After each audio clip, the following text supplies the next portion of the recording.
Hey there, guys. It's Mr. Man. This is going to be my first time doing a video like this, so just bear with me. But I'll tell you this, I definitely researched this topic thoroughly. It is a really interesting topic, by the way. So I got you guys covered on everything that you need to know. But yeah, it's just my first time doing something like this. So if I bore you to death, just bear with me. But it's just like any other lecture. It's just online. So, what we're going to be talking about today is the road to revolution, which we talked about a little bit in class when we did our sketch notes. And remember, you have to do these notes in sketch notes. So, sorry if you hate them, but this should definitely help you be a better note taker. But yeah, so let's get started. So the Texas under under Mexico's rule. Um, so we talked about this before. We talked about in 1824 was Mexico's first constitution, and if you guys remember our constitution kind of game where we played the game that you guys all liked, and then the next day we created our own constitutions based off of mostly the 1824 Mexican Constitution. This year it was a federalist constitution. And so, to kind of clarify this for you guys, it's going to come up quite a bit in the upcoming lectures. This concept of federalism versus centralism. So, in the context of Mexico and Texas at the time, federalism is uh, where you give the states power. So Texas was a region or a state within Mexico, and so this gave more power to Texas, and of course Texans would like a more federalist government. And remember that centralism, this is just how it sounds. Centralism is where all the power is concentrated with this is a little confusing, but a federal government or an overarching government for the country. And this government was based in Mexico City. But starting with 1824, after they gained their independence from Spain, Mexico starts off their constitution with a federalist, state-friendly constitution.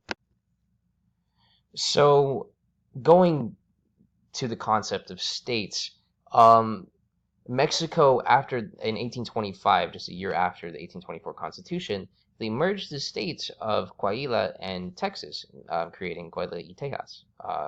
And so they did this mostly because Mexico at the time were already kind of skeptical of Texas. They saw a lot of Anglo American settlers, which you guys should have learned about with, say, Moses Austin, the first Anglo settler to bring Anglo Americans here to Texas.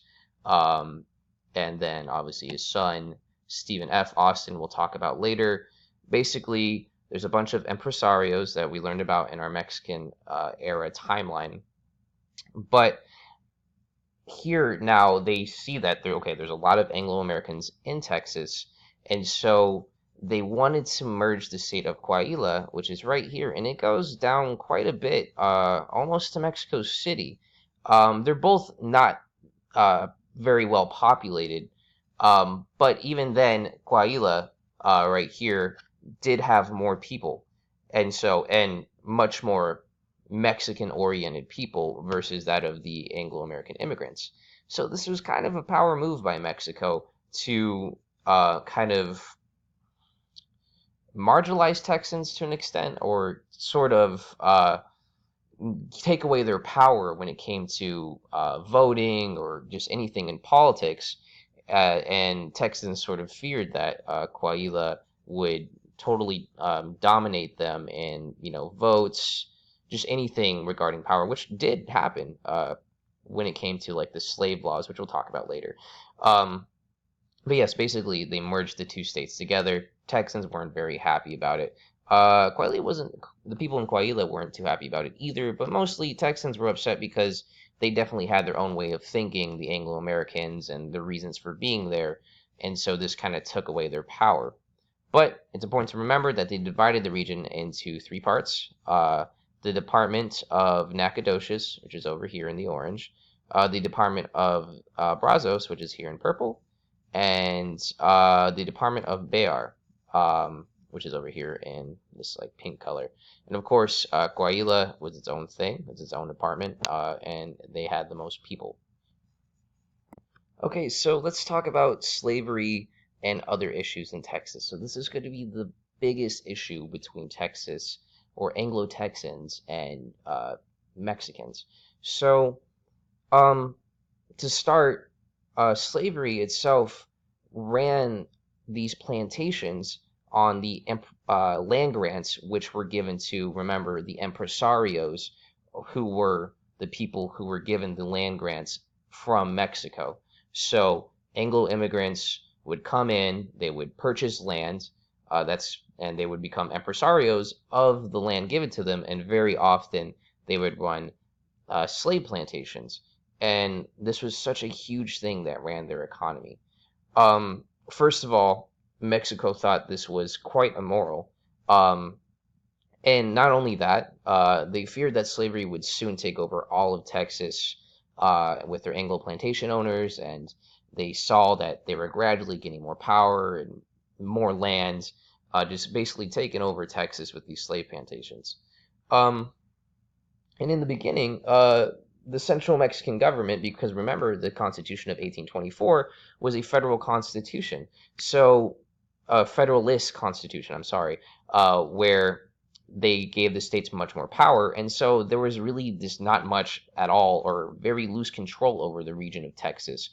And as Anglo immigrants flooded the area, they largely ignored these slave laws or these restrictions on slavery. It wasn't necessarily outlawed then, but there was a lot of restrictions on slavery. But Anglo Americans, they came in and they basically completely ignored these laws.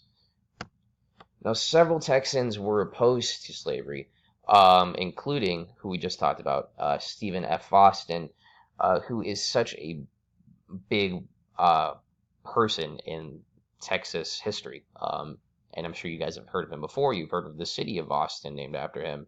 Um, but yes, he opposed slavery, but he felt that it was necessary to keep the economy moving in the right direction, because to run these crop plantations, they thought the only way they can do it with the kind of labor that was needed was with slaves. Um, and so we should keep in mind that Austin really tried to keep good relations with Mexico. He was a really good guest in the country of Mexico, and at first he had no intention of rebelling against the country. Um, and so he he was trying to keep things, you know, keep the Anglo-American presence peaceful, and he didn't want to anger the Mexicans. So he was upset that people were ignoring these slave laws, but he also was like, we need this here to run the economy. But as you can see here, in 1827, Quilla y Tejas outlaws slavery. Um, and then in 1829, President Vicente Guerrero issued a decree ending slavery. And so they keep passing a lot of these laws saying, hey, slavery is restricted, slavery is outlawed, and here's a straight up decree saying slavery is over. But obviously, they keep doing it because the Anglo Americans keep ignoring it. And we should keep in mind, Vicente Guerrero was a pretty interesting leader or president of Mexico. He actually had some African American ancestry himself. And so, even though he was a Federalist or someone who respected states' rights and was in favor of state power rather than central power, he strongly opposed slavery for some obvious reasons. So, that's going to play a part in why he strongly opposes slavery and causes a bit of this tension in Texas at the time. So this leads us to uh, some multiple events. So right here we see well, this is Vicente Guerrero, the man I just talked about. But we're going to talk about the laws of April 6, 1830, which are going to be a huge part in the Texas Revolution. Um, the start, it says right here, we're talking about Mier y Terran's reports, which comes from an event called the Fredonian Rebellion. It's quite a crazy story. It's not here in the slide, but I think you guys should know why this guy right here, Mier y Terran, comes to Texas to give a report. So basically, this guy Hayden Edwards was an impresario who was given a land grant. He won, they kind of auctioned them off. He won. He was a rich, filthy rich guy. He won the land grant, and where is kind of like modern day Nacogdoches. And when he won that land grant, he really was kind of a jerk. He tried to kick out all the long-standing residents, like Tejanos. So Tejanos, by the way, are Texans who are of Latino descent, so or Hispanic descent, but are thoroughly identify as Texan. And later on, we'll see in the revolution there are Tejanos or people of Mexican descent who side with Texas because they love Texas. Texas is their home. They just are of Latino descent. But to be frankly honest, I think Hayden Edwards was a pretty racist guy. He called to like kick out many of the Tejano residents, the Mexican residents that lived in the land that he just bought. He tried to pull this move where they needed to show that they had proof of their land, that they bought their land, and it really was that no one had these land grants, and many of the people who lived there weren't traditionally educated because that was for the wealthy class. It was mostly this rural residents who farmed the land. So there was no point in written land grants. Mexico didn't give those out. So if anyone had a land grant that they gave to them, it was likely forged. So no one had these land grants. But this guy Hayden Edwards uh, tried to say that you need that to stay, because he did that so he can move in his own settlers who paid to live on his land grant in Texas, in modern day Nacogdoches. So he's trying to make money off this land and while kicking everyone out. So this causes a huge conflict where all the original residents, rightfully so, they complain to Mexico. They write to Mexico saying, "Hey, this crazy guy bought our land and he's trying to kick us out." Um, and so the Mexican officials, they understandably just revoke his land grant contract. When they do that, this guy, he's kind of wild. Hayden Edwards basically says, "You know what? Uh, Screw that. I'm going to take over all of Texas." And he tried to take over all of Texas. He really tries to do this. He had a plan to divide Texas into one side Anglo and another side Cherokee Indian. This is another aspect of that. The Cherokee Indians at the time had just moved in because they were displaced by the President Andrew Jackson, and they were looking for their rightful territory in Texas too. But you guys don't have to know that. But basically, he tries to team up with the Indians and a small militia of about 100 people, and he takes over part of the city or the town of Nacogdoches, which is within his land grants.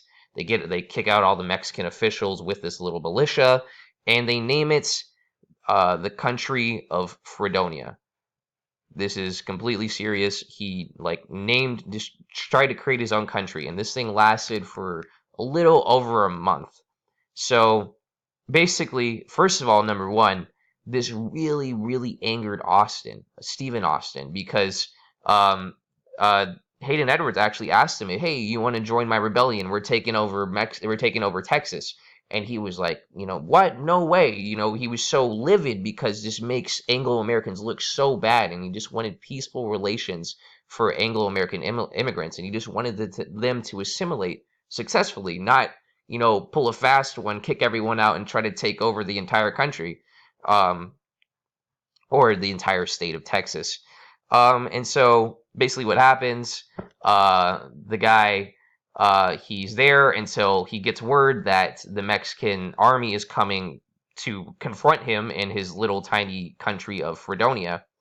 And also, Stephen F. Austin gets his own militia, and he teams up with the Mexican army to go, get this guy and kick him out. But basically, he dips. Hayden Edwards just gets on out, along with his brother who was involved. And sadly, it's kind of messed up. The leader of the Cherokee who teamed up with him, he was hung by the Mexican army. So that's that story, which you guys should know, and there's videos about it if you want to look more into it, the Fredonian Rebellion. But that's what leads to uh, the Mir E. Turan report. And so that the guy Mir E. Tehran, he was a politician. He was also a scientist.